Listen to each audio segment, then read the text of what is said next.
नमस्कार मित्रों, आपके अपने YouTube चैनल डिजिटल नैतिक संजय लाइव पर आप सभी का हार्दिक स्वागत। मैं संजय सिंह राजपूत। आज हम चर्चा करेंगे किसी भी संपत्ति को यदि हम खरीदना चाहते हैं या किसी भी संपत्ति को हम बेचना चाहते हैं तो उसमें जो फर्स्ट प्रायोरिटी होती है वो होती है कि इस पर किसी प्रकार का कोई डिस्प्यूट तो नहीं है, इस पर किसी प्रकार का कोई वाद विवाद तो नहीं। तो किसी भी प्रॉपर्टी को खरीदने से पहले हमें एक डॉक्यूमेंटेशन प्रक्रिया करनी होती है, जैसे विक्रय पत्र तैयार करना या उससे संबंधित किसी भी प्रकार का कोई लेख पत्र तैयार करना, जिसको हम पंजीयन डिपार्टमेंट में रजिस्टर्ड करवाते हैं। तो हम किसी भी व्यक्तिगत प्रॉपर्टी पर कोई कोर्ट स्टे तो नहीं है, कोई वाद विवाद तो नहीं है, उसको हम क्या है कि ऑनलाइन ही पंजीयन पर सर्च कर सकते हैं। तो सबसे पहले हमें अपना क्या है कि पूरा प्रॉपर्टी एड्रेस मालूम होना चाहिए, ताकि हम उस प्रॉपर्टी एड्रेस को अच्छी तरीके से ट्रेस कर पाएँ। उदाहरण के बतौर पर ये जैसे मैंने आपको एक उदाहरण के रूप में लिया है, जैसे हाउस नंबर 3480 मोहल्ला बिस्तियान चौकड़ी तोफखाना हुजूरी जयपुर की एक संपत्ति है। अब इसे माना कि हम खरीदना चाहते हैं, तो खरीदने से पहले आपका फर्स्ट राइट यही तो होगा भाई, इस पर किसी प्रकार का कोई वाद विवाद तो नहीं है और इसके डॉक्यूमेंट क्लियर हैं या नहीं है। तो इसके लिए विशेष बात यह है कि मैं इस चीज़ को, इस संपत्ति पर किसी प्रकार का कोई वाद विवाद है या नहीं है, इस संपत्ति के वाद विवाद को आपके मोबाइल के जरिए अपन कैसे ट्रेस कर पाएंगे, ई पंजीयन सॉफ्टवेयर पे जा करके।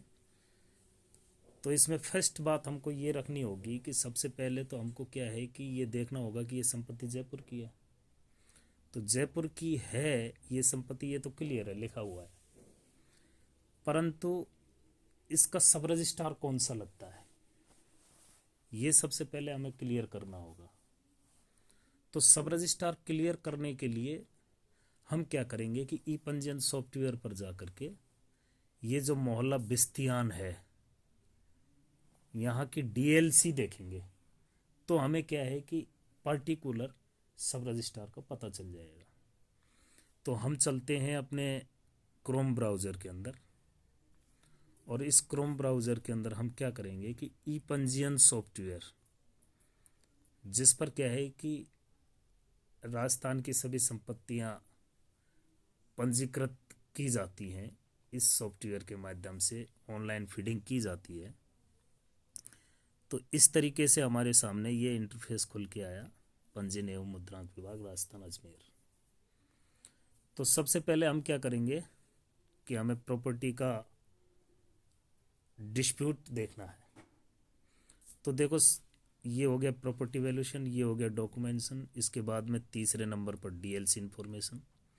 तो हम क्या करेंगे, डीएलसी इंफॉर्मेशन में जाएंगे।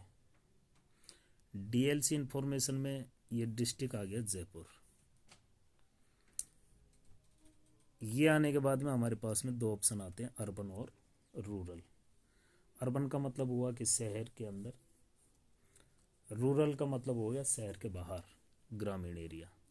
तो हमारी संपत्ति मोहल्ला बिस्तियान जयपुर की है, तो हम अर्बन में उसको सर्च करेंगे। सर्च करने के बाद में जो आप इसमें 3 तरीके के ऑप्शन आते हैं। आपको यदि एसआर कन्फर्म है, एसआरओ कन्फर्म है, तो एसआरओ वाले को क्लिक करेंगे। जोन यदि कन्फर्म है तो जोन के हिसाब से भी अपन फाइंड कर लेंगे। और यदि हमें कॉलोनी तो हमारे सामने है ही, तो कॉलोनी के हिसाब से उसको फाइंड करना बहुत आसान होता है। तो सबसे पहले हम इसमें क्या है कि मोहल्ला बिस्तियान सर्च करेंगे। अच्छा, किसी किसी के मोबाइल में क्या है कि ये इस तरीके से नहीं खुल के आता है, एक चेक बॉक्स के रूप में खुल के आता है। तो उसकी सेटिंग को सबसे पहले ठीक कर लें। यहाँ 3 डॉट पर जाएंगे और इसको क्या है कि अपन एक डेस्कटॉप मोड पे कर लेते हैं, ताकि हम उसको लिखने से भी फाइंड आउट कर पाएंगे। तो हम यहाँ पर लिखेंगे मोहल्ला बिस्तियान। तो मोहल्ला लिखने की ज़रूरत नहीं है, पर्टिकुलर बिस्तियान है, तो हम यहाँ पर क्या करेंगे, BHIST। जैसे ही हमने ये लिखा BHIS, तो हमारे सामने आ गया मोहल्ला बिस्तियान। तो अब देखो सबसे पहले क्या आ रहा है, जयपुर 6।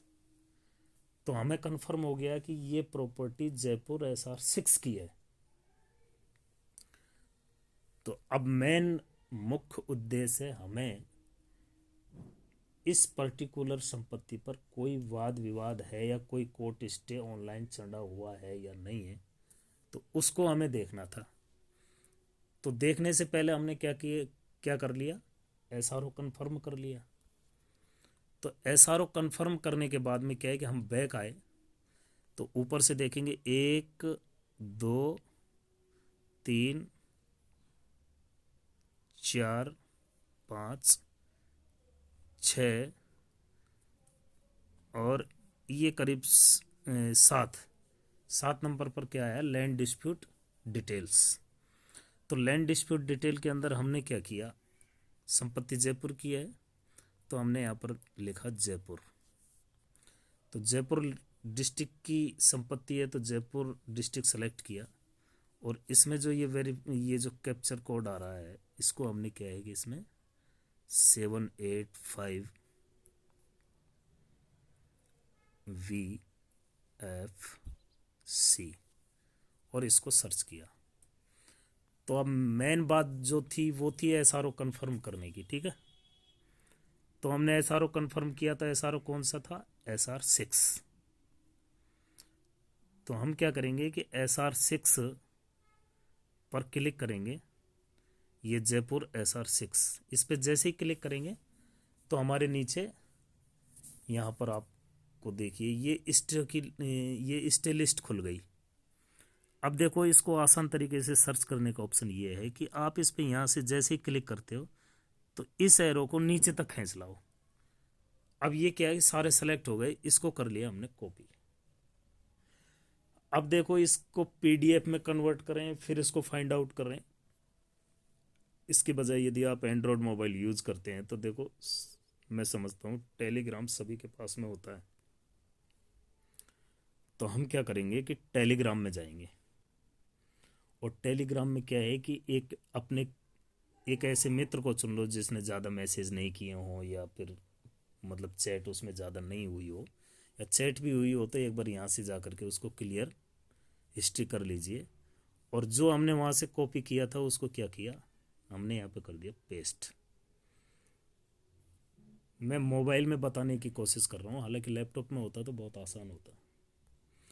अब क्या है कि हमको क्या फाइंड आउट करना है, मकान नंबर, हाउस नंबर 3480 मोहल्ला बिस्तियान। तो हमको देखना है व्यक्तिगत रूप से 3480, क्या 3480 पर कोई स्टे तो नहीं है। तो हम जैसे ही इसमें क्या है कि सर्च ऑप्शन पर क्लिक करेंगे और यहाँ लिखेंगे 3480। तो 3480 करने के बाद में ये सर्च ऑप्शन पे क्लिक करेंगे तो ये क्या है कि ये बता रहा है कि ये नीचे दिखाई पड़ रहा है आपको कि इसने 1 कंटेंट फाइंड किया है इसके अंदर। अब देखो हाउस नंबर 3480 मोहल्ला बिस्तियान चौकड़ी तोफखाना हुजूरी जयपुर। इसका मतलब जो ये संपत्ति है हाउस नंबर 3480 मोहल्ला बिस्तियान चौकड़ी तोफखाना हुजूरी, तो इस पर क्या है कि स्टे बोल रहा है। अब स्टे बोल रहा है, ये बात क्लियर हो गई। देखो ये स्टे आ गया, लेकिन स्टे किसका बोल रहा है, तो देखो 3480 मोहल्ला बिस्तियान चौकड़ी तोफखाना हुजूरी जयपुर, रिकवरी अमाउंट 4,06,90। केवल इस पर ये लिखा हुआ है रिकवरी अमाउंट कि भाई इस पर वसूली का स्टे लगा हुआ है। तो अभी आप इस प्रॉपर्टी को खरीदने जा रहे थे और हो सकता है कि बाय द वे आप इन चीज़ों को ध्यान नहीं करते, डॉक्यूमेंटेशन प्रक्रिया आपकी पूरी हो जाती और फिर रसीद वगैरह भी आप जो राजकोष में जमा होने वाला जो अमाउंट है उसको जमा करा देते और आप ई पंजीयन सॉफ्टवेयर पे इसको अपलोड करते, तो उस समय भी ये शो नहीं होता। ये शो होता है तब ये डॉक्यूमेंट सब रजिस्ट्रार के पास जाता, आप इसकी रसीद काट ले जाते और सब रजिस्ट्रार के पास ये डॉक्यूमेंट जाता, वो इंपोर्ट करते, वैसे ही ये स्टे आ जाता और इस डॉक्यूमेंट को वो करने से इनकार कर देते। तो आपके पैसे भी लग जाते और पैसे रिफंड की एक लंबी प्रोसेस होती है, तो काफ़ी समय आपका खराब होता। तो इस तरीके से हम ई पंजीयन सॉफ्टवेयर के माध्यम से डिस्प्यूट लैंड को ऑनलाइन सर्च कर सकते हैं गूगल क्रोम ब्राउज़र पे जा कर के ई पंजीयन सॉफ्टवेयर के अंदर। तो इस तरीके से आज हमने सीखा कि हम एक डिस्प्यूट लैंड को कैसे ट्रेस कर सकते हैं। यदि किसी भी प्रकार की आपको कोई दिक्कत आती है तो आप मुझे कमेंट कर सकते हैं कमेंट सेक्शन में जा कर के, या फिर मेरे मोबाइल नंबर 9610261643 पर कॉल करके भी मेरे से डायरेक्ट बात करके आप पूछ सकते हैं। इंतज़ार कीजिए नेक्स्ट वीडियो का, तब तक के लिए थैंक्स, धन्यवाद, गुड नाइट।